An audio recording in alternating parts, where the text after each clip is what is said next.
We are coming to you live from Osprey Cove.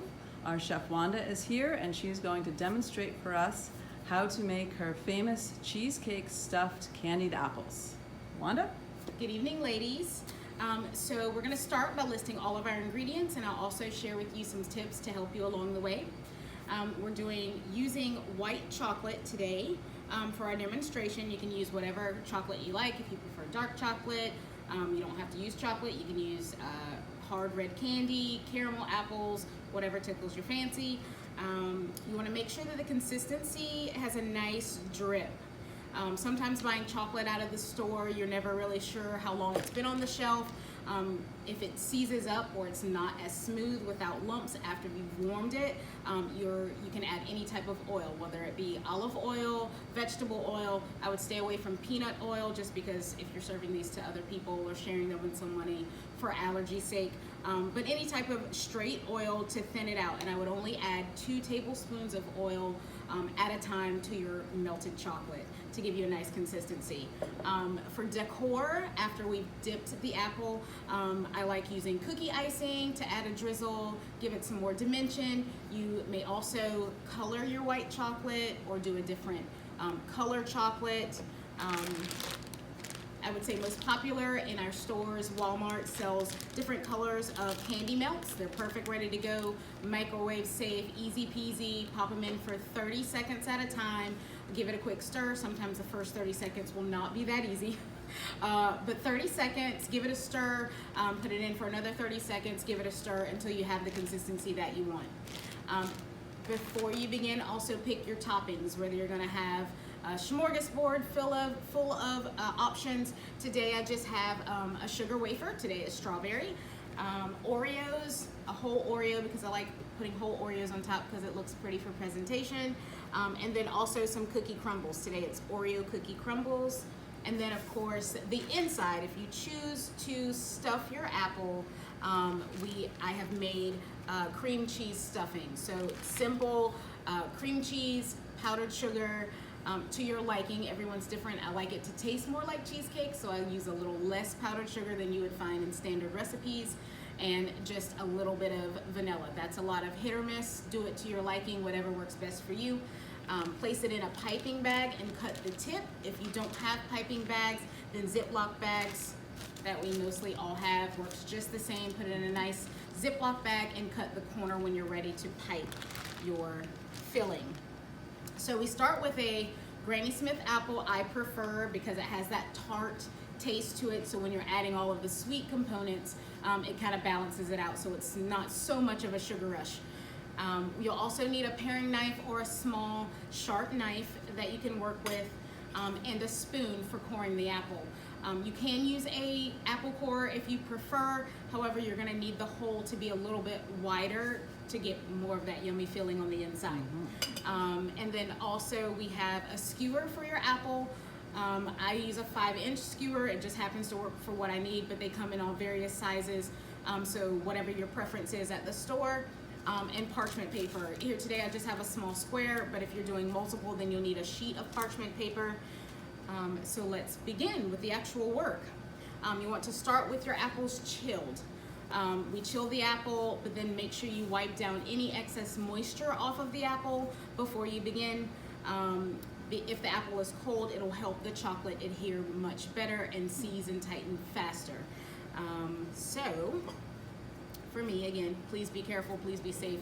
If you're using a longer bladed knife, you are gonna hold it by the blade, so make sure you're careful. If you're not comfortable, then again, please use an apple core or something that will work best for you.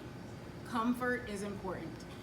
So I just insert the knife right into the top of the apple, and I just make a circular motion with the apple, holding the knife steady, and pull a little bit of the apple out at a time. When I have a good little bit done, I'm gonna take my spoon. If you can look through your drawer and find a thinner spoon, if that makes any sense, it'll be easier. But once you've broken through the skin, you can get a spoon down in there a lot easier to get out a lot of the flesh on the inside. So you're gonna go all the way almost to the bottom, but not all the way through the apple. If we go through the apple, then we'll lose all our goodies. And we want all our goodies at this point. Okay. So, again, after we have scooped out our inside almost to the bottom, you're gonna make sure that you dry off your apple once again, because you're gonna have apple juice on it now. And then we have an apple with a nice poured out middle. At this point, we're going to take our cheesecake filling. Again, make this whatever you want it to be. If you prefer chocolate, you can also add chocolate to your cheesecake filling to make a chocolate cheesecake filling. You can add additional fruit on the inside, some fresh raspberries, cut up strawberries, blueberries. This is your creation. Just do what you would like with it. Have fun with it. We're gonna fill it all the way to the top with the cream cheese frosting, or filling, excuse me. And then we're gonna take our apple skewer, which is also important while we don't go all the way through the bottom. As you can see, we still have our bottom intact. And we're gonna put the apple, or the skewer, all the way through till you hit the bottom. It's also important. You're gonna need all of the security you can get once we start dipping apples. All right, moving right along. Give your chocolate a quick stir. Make sure it has not seized up, that you still have a runny consistency. Take your apple, and we're gonna dip straight down in the apple, in the chocolate, give it a little wiggle, and pull it straight up. At this point, you're gonna tap the apple.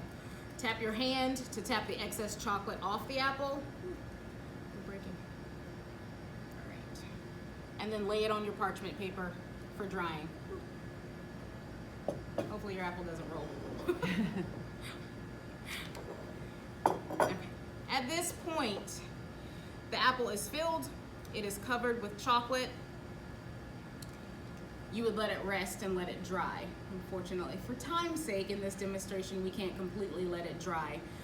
However, we'll continue to show what the end result will be like.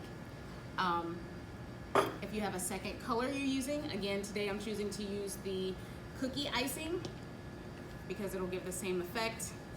And we'll do a drizzle across the top, just zigzags back and forth, while still on the parchment paper. And then if you want to add icing or more filling on the top, you'll give a couple of extra squeezes. And then we start with all the goody stuff, all the toppings. So we're gonna add some cookie crumbles.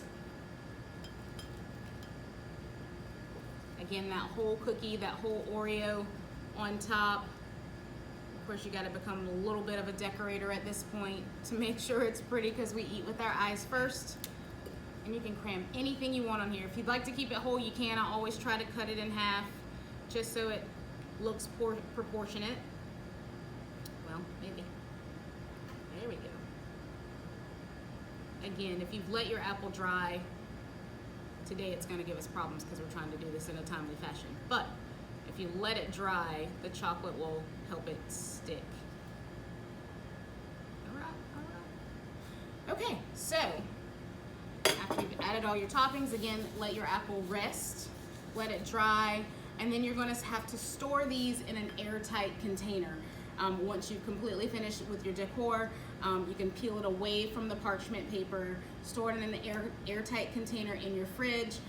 They will last up to 3 days without turning. If you need to do them in stages, I would recommend coring your apples and storing them in a lemon juice water solution.